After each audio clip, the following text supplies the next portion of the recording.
In recent weeks, rising violence and fighting have taken the lives of innocent civilians, men, women, and children. Heated rhetoric on both sides has raised the risk of war. So today I want to speak directly to you, the people of Sudan and South Sudan. In your lives, you've endured extraordinary hardship. You carry in your hearts the memory of family and friends you've lost. But in recent years, against great odds, you've made remarkable progress toward breaking the violent cycles of the past, toward building a future of peace and greater prosperity.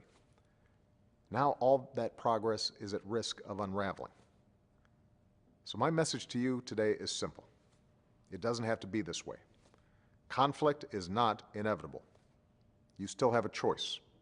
You still have a chance to avoid being dragged back into war, which only leads to one place: more suffering, more refugees, more death, more lost dreams for you and your children. We know what needs to happen.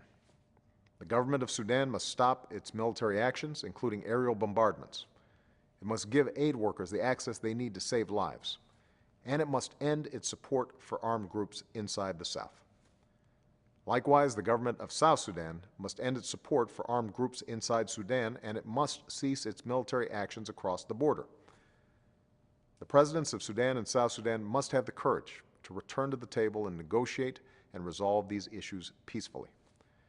And all those who are fighting, including in southern Kordofan and Blue Nile, must recognize there is no military solution. The only way to achieve real and lasting security is to resolve your differences through negotiation. In times of tension, it's easy to forget that your future is shared. You will never be at peace if your neighbor feels threatened. You will never see development and progress if your neighbor refuses to be your partner in trade and commerce. It's easier to start wars than to end them. And yes, peace is hard. But the forces of history, which sometimes seem so large, are not beyond our control. Your future belongs to you. It is in your hands. You have the power, the choice, to say what comes next, whether your children will live in war or peace. The choice is yours, and now is the time to choose peace. As I've said before, those who have the courage to walk the path of peace will not be alone. You will have a strong and steady partner in the United States of America.